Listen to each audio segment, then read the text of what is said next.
everyone. My name is Stanley St. Rose, and today we're going to be talking about The Blue Hotel, written by Stephen Crane.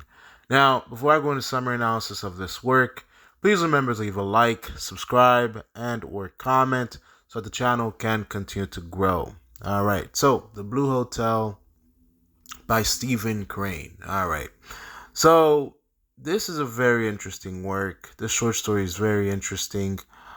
We get this man by the name of Scully. The setting of this short story is in Nebraska, and Scully, he owns this hotel in Nebraska, and basically he goes to the train station to pick up customers.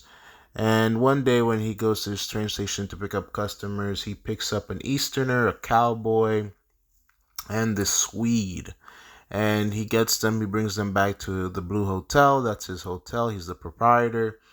And his son, Johnny, is playing a card game of Half Five with an old farmer. And the three men join in: the Easterner, the cowboy, and the Swede, and Johnny, and the farmer. Eventually, the farmer does leave. And then you have the Easterner, the cowboy, the Swede, and Johnny, and they're playing the card game. And Scully, he's the proprietor. And he's just trying to get business into his hotel. Johnny's his son, and he's just trying to keep the peace. And a little bit, the Easterner and the cowboy, they talk a little bit, but the Swede, he doesn't talk a little bit. And throughout the work, he's like, "Man, I'm going to die here. This looks like a hotel that it looks like people die here." And Johnny's not. He's a little bit offended about that because this is his dad's place, right? This is his family's place. He doesn't want to hear things like that. And the Swede, he basically wants to leave, but Scully doesn't want him to leave. And Scully gives him alcohol to drink. He gives him whiskey, and the Swede drinks the whiskey, and then he comes back downstairs because they were upstairs. They drink. He drinks the whiskey, and basically goes back downstairs, and he becomes a new person. He wants to play. He's aggressive. And the guys, they go into fighting. Johnny gets accused of cheating, and he was cheating. We learned this later by the end of the short story, when the Easterner tells the cowboy that, yeah, Johnny was cheating in the game. And basically Johnny and the Swede, things get stressed out and people get angry, especially since there's cheating. And the Swede and Johnny, they fight in the snow outside. And now keep in mind that the Swede had some whiskey, so he's probably wasn't all of himself. He was pretty loose probably when he was fighting Johnny, and Johnny didn't have whiskey, so he was just probably just fighting just by himself. I think sometimes this is not a scientific opinion here, but I just think sometimes when people fight when they're drunk, they're more kind of like loose, and more, they feel less pain. Or I feel like when you fight drunk, you're not coordinated, but I think you're more daring, so you might do things that might, when you're in a fight, you're probably, I mean, if you definitely find a skilled fighter, you're still going to lose, but I feel like sometimes you're less afraid, you're more daring, you're more bold when you fight drunk. So that's why I think like drunk fights might get very extreme. So Johnny does lose the fight, the Swede wants to leave, and Scully won't accept payment, and the men, they want to fight. They want to fight the Swede, but they don't, because the Swede keeps saying, "Man, I feel like I'm gonna die here. I feel like I'm gonna die in this hotel. Looks like a place that you should die in." And the men, they resist. They don't fight him. They don't attack him. They don't gang up on him, because the Swede was a little bit afraid that they were gonna gang up on him and kill him.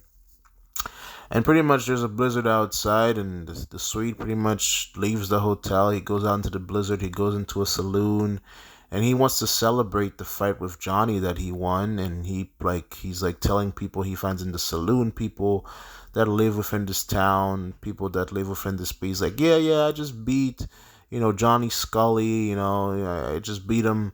Like, people should come celebrate with me, and nobody wants to celebrate with me. The bartender at the saloon won't drink with him, and so he grabs a gambler, and they start to get at it, and the gambler kills the Swede, and the Swede dies, and then the gambler gets sentenced to 3 years in prison for killing the Swede.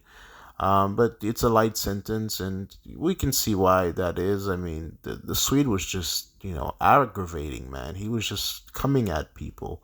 He was disturbing the peace, and he kind of had like uh, he could premonition, and he could just see these things. Like, well, I guess he saw his own death. Basically, we can put it at that. He saw his own death, and then he died, because he kept on saying throughout the short story that he was going to die, and he does die.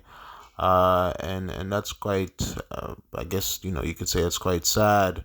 And then at the end of the short story, you kind of see, the Easterner and the cowboy are talking about it, about all that happened, and they kind of come to the idea that, well, the cowboy doesn't agree with all of this, but it's kind of like this: the Easterner, the cowboy, Scully, Johnny, and the gambler. They all played a part in the Swede's death. Even though Scully, the Easterner, the cowboy, and Johnny didn't physically kill the Swede themselves, but they definitely were in the mix of what caused the death. Because in of a way, if Scully never persuaded the Swede into staying, he probably would have never drunk the whiskey. He probably never would have gotten excited. He probably would have never went to the saloon. He probably would have never gotten stabbed and killed by the gambler. So in some ways, Scully does play a part in the Swede's death. The gambling plays a part in the Swede's death. Being in a strange town, a different town, plays in the Swede's death. Saying that he was gonna die, the paranoia, his leaving in the blizzard to go to the saloon, all of that plays into his death. Um, Again, life is a mystery. I have to say, every little thing you do counts. A lot of people don't always think that, but everything you do on a good daily basis leads you to somewhere else. Your choices do matter. Every choice that you make leads you to another step in life. And pretty much everything that happens to the Swede, I guess you can say, led to his death within this work.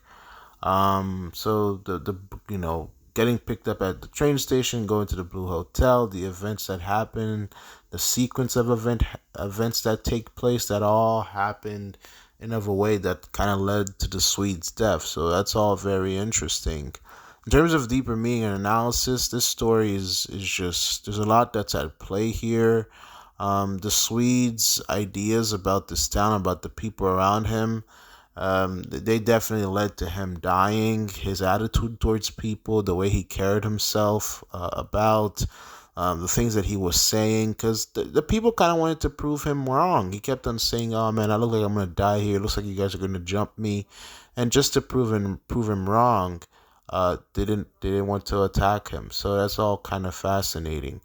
But this short story is very interesting. That pretty much what happens within it. It says a lot about humans and how they behave with one another, and how circumstances can escalate, and how one thing can lead to another, and how choices affect the people around us. So very fascinating. But that's all I have to say about this work. Please remember to leave a like, subscribe, and or comment, and I'll see you guys in the next video.